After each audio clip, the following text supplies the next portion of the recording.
Chairman صاحب بہت شکریہ. بات ہو رہی تھی بلوچستان کی اور میں اس پہ پوائنٹ آف آرڈر پہ تھا، لیکن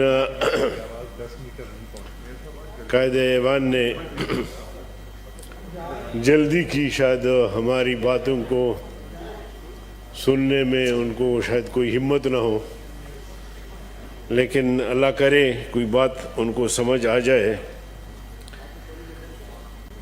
حکومت میں ہو یا حزب اختلاف میں، جب بھی کوئی معزز رکن پارلیمنٹرین بات کرتا ہے تو غریب بلوچستان کی بات کرتا ہے. بلوچستان بہت بڑا صوبہ ہے، پسماندہ ہے، غریب ہے. جناب چیئرمین، بلوچستان غریب صوبہ نہیں ہے، بلوچستان پسماندہ صوبہ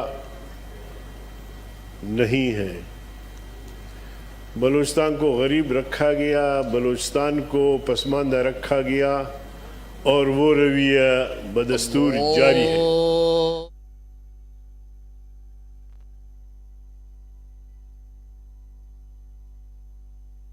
جی نماز کا وقفہ ہے 10 منٹ.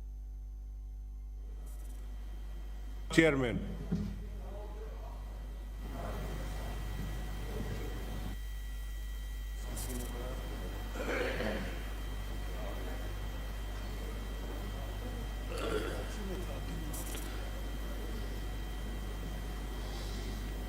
جی سینیٹر جی چیئرمین صاحب اجازت ہے؟ غفور حیدی صاحب جی پلیز. تو میں عرض یہ کر رہا تھا کہ بلوچستان کا رونا ہم سب روتے ہیں، اور ہم سب کہتے ہیں کہ بلوچستان پسماندہ، بلوچستان مسکین، غریب. لیکن میں بتانا چاہتا ہوں کہ بلوچستان کو جان بوجھ کے پسماندہ رکھا گیا ہے، اسے عمدن غریب رکھا گیا ہے کہ بلوچستان کے باشندے، میں صرف بلوچستان کی بات کرتا ہوں، کہ 80% سے زیادہ غربت کی لکیر سے نیچے زندگی گزار رہے ہیں. لیکن بلوچستان کے عوام کو عمدن پسماندہ رکھا گیا ہے. اب اس میں کیا راز پوشیدہ ہے؟ بلوچستان گیس سے مالا مال صوبہ ہے. آپ جس ضلع میں جائیں آپ کو گیس ملے گا. ابھی 2-3 مہینے پہلے میرے ضلع میں قلات شہر کے قریب ایک جگہ ہے، وہاں گیس نکل آیا ہے. گیس کے ذخائر پورے صوبے میں، تیل کے ذخائر پورے صوبے میں، سونے اور چاندی، ریکوڈیک، سیندک، اور اس کے علاوہ ذخائر بلوچستان میں، کوئلے کے ذخائر بلوچستان میں. بلوچستان پسماندہ ہے، بلوچستان غریب ہے. آخر کیوں؟ دوسری بات یہ ہے کہ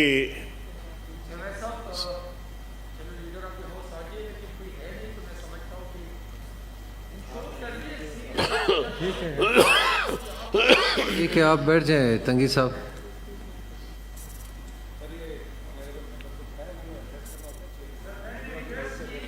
کوئی بات نہیں، کوئی بات نہیں، کوئی بات نہیں. تو میں عرض یہ کر رہا تھا کہ یہ آج کی بات نہیں، 1952 سے لے کر آج تک بلوچستان کے ساتھ، بلوچستان کے عوام کے ساتھ جو کچھ ہوتا رہا ہے وہ تاریخ کا حصہ ہے. خانہ افقلات کو گرفتار کیا گیا، اور وہ خانہ افقلات جو ہمارے معلومات کے مطابق پاکستان کی تحریک میں قائد اعظم محمد علی جناح صاحب کو اور ان کی ہمشیرہ کو ان کی وزن کے برابر کا سونا دیا، اس لیے کہ آپ ایک تحریک چلا رہے ہیں اور پاکستان بنانے جا رہے ہیں، اور پاکستان بننے کے بعد ایک معاہدے کے تحت بلوچستان پاکستان کا حصہ بنا۔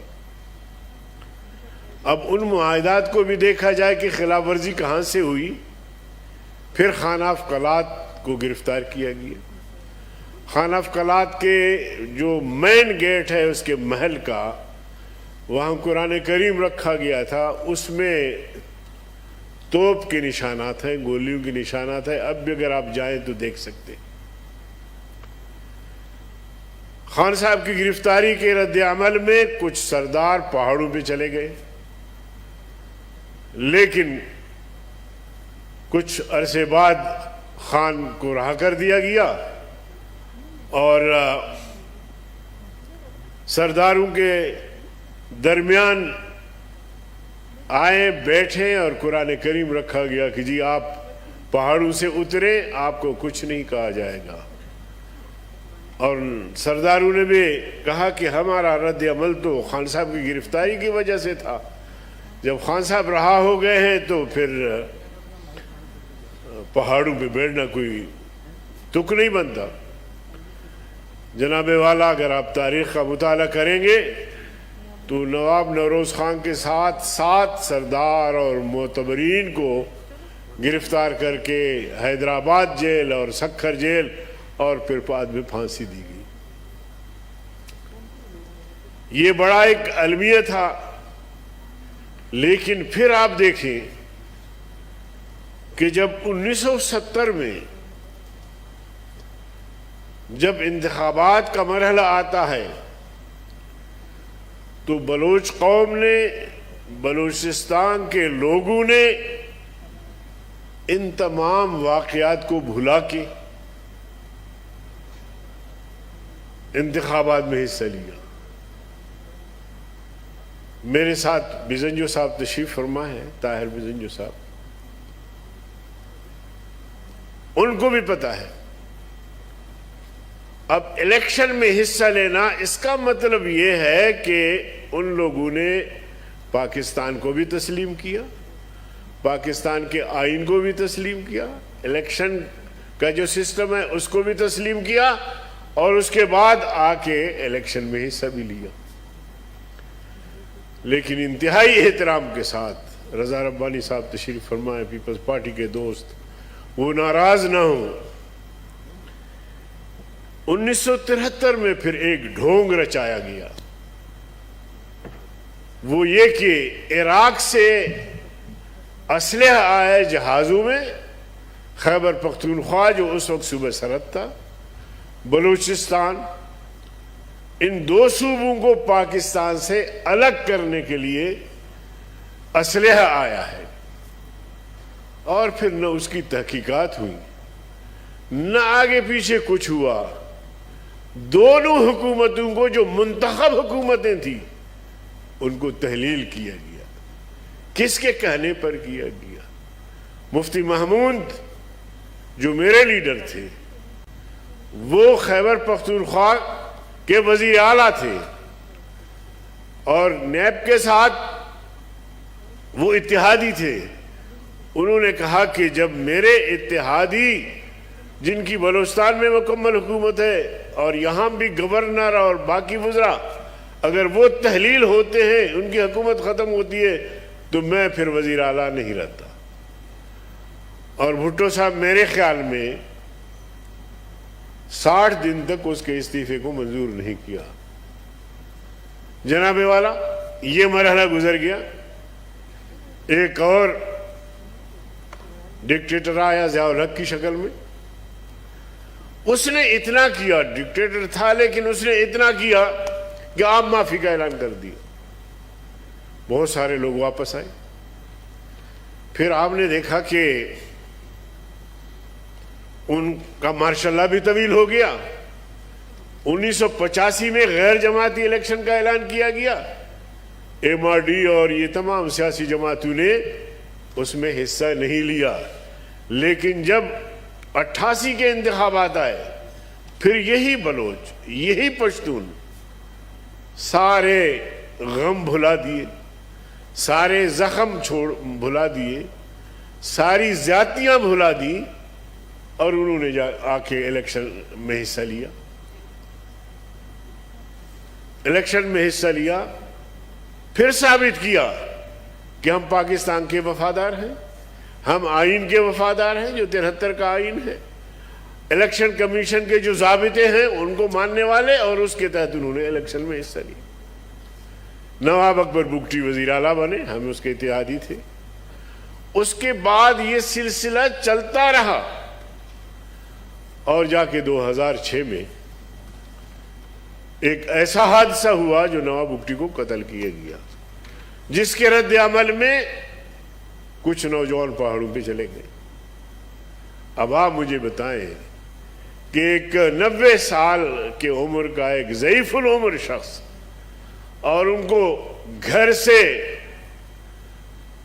باہر نکلنے پر مجبور کیا گیا اور پہاڑوں میں جا کے شہید کیا گیا۔ اور آپ سب کو یاد ہے کہ جنرل پرویز مشرف نے کہا کہ بگٹی صاحب میں تمہیں ایسے ہٹ کروں گا جو تمہیں پتہ نہیں لگے گا۔ اب ایک ملک کا سربراہ مملکت ایک سردار کو اپنا مد مقابل سمجھ کر اس طرح دھمکیاں دیتا ہے۔ چنانچہ بگٹی صاحب کو شہید کیا گیا، اور اس کے رد عمل میں حالات خراب ہوئے۔ جناب والا، اس کے باوجود خان عبدالصمد خان وہ شہید کر دیے گئے، لیکن پختونخوا ملی عوامی پارٹی اس کے باوجود بھی الیکشن میں حصہ لیتے رہے، صوبائی حکومتوں میں رہے، اور ان سب چیزوں کو انہوں نے فراموش کیا۔ آپ بتائیں، خیبر پختونخوا میں مقدمے، بغاوت کے مقدمے چلتے رہے۔ جناب والا، میں جمعیت علماء اسلام سے تعلق رکھتا ہوں، میں جمعیت علماء اسلام سے تعلق رکھتا ہوں۔ میں قوم پرستی کو، لسانیت کو اس حد تک نہیں لے جاتا کہ جس سے دو قومیتوں میں، دو لسانی طبقات میں کوئی اختلاف پیدا ہو، لیکن اس کے باوجود ان مظالم کو، ان زیادتیوں کو جب دیکھتے ہیں تو پھر ہم بھی چیخ اٹھتے ہیں کہ آخر یہ کیا ہو رہا ہے بلوچستان کے ساتھ۔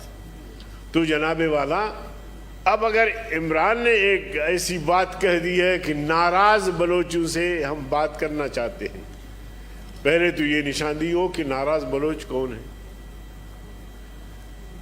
بلوچ بھی ناراض، پشتون بھی ناراض، سندھی بھی ناراض، سرائکی بھی ناراض، وہ اپنے صوبے کا ڈیمانڈ کر رہے ہیں۔ جناب والا، تو آپ مجھے بتائیں کہ آپ نے راضی کس کو رکھا ہے؟ ایک نعرہ تھا پاکستان کا مطلب کیا، لا الہ الا اللہ، وہ تو 74 سال گزر گئے، ہم نے اس کے فیض و برکات کو نہیں دیکھا۔ پھر آگے جمہوریت کے لیے بھی میری جماعت نے ایم آر ڈی کے ساتھ باقی تحریکوں میں ہر اول دستے کا کردار ادا کیا ہے، جیلیں کاٹی ہیں، میں نے خود جیل کاٹی۔